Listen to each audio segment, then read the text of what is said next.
Hey guys, Mr. Blevins here. I'm going to show you now the most traditional of all origami models. Most people who know how to do any origami will have at least learned how to do this one. The traditional crane in origami. It's just kind of the iconic, hey, here's an origami model. But to make that model, you start with the bird base. As you'll notice, I've got the same piece of paper I used to show you the bird base video. So if you just start with where you left off on the bird base, I don't know why in the bird base technically the wings are folded down because you always first thing have to fold the wings back up. So if you will take just that top layer and fold it up along this top horizontal crease-on that you made, it just ends up elongating to a diamond as so. If you flip the model over and do the same thing on the back side,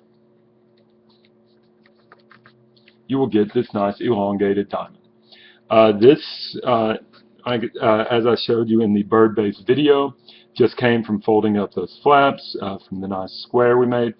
But this nice elongated diamond shape is where you'll probably want to start off to make the crane. Now the crane from here is not that difficult. You're almost done once you get to this point. Just a few quick steps after that to finish the model. So let's go ahead. If you don't know how to get to this point, I would recommend going back and looking at the bird base video first so that you can get up to this point. But those of you who've already got your bird base and are just raring to go, here we go. So you've got your two wings pointing away from you. If you take down through the side over here, you've got a bottom flap and a top flap, the top flap being the one up towards you. What you need to do is you need to take this outside edge and just fold it in to where it meets this center line. And it'll look like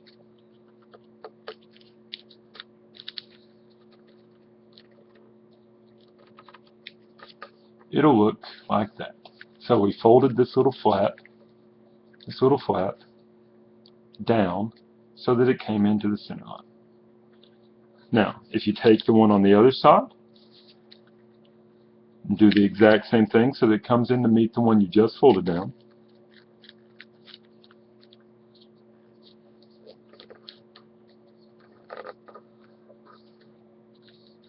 so now you have two narrower flaps folded in toward the middle.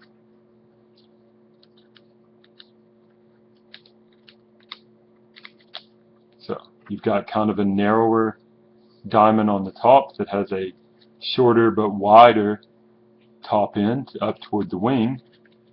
Up here is still the wing flap we had earlier.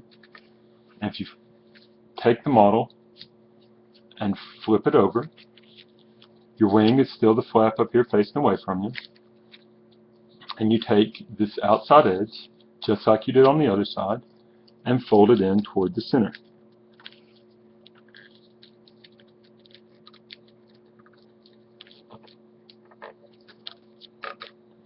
Alright.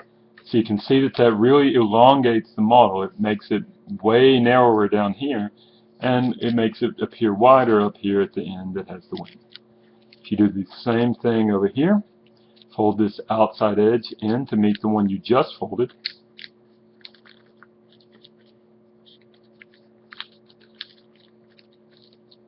It's going to look like that. So now you have this nice little long, lean diamond.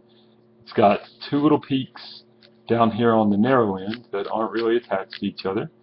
And then you've got your two wing flaps up here. Okay? Almost there now. What we're going to do is what's called an inside reverse fold, where you're going to take this little peak and you're going to open up the side it's on. So peak down here, side over here, it's got a bottom flap, top flap. We're just going to fold that peak kind of inside out, upward, so that it looks kind of like that. Alright, then just kind of flatten your model back out.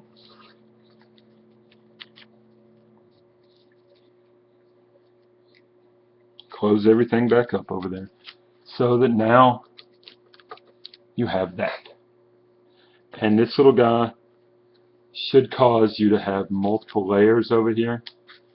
He should be coming up. That peak that was down at the very bottom of your model, it was down toward you, is now pointing up away from you, just like the wings are pointing up away from you.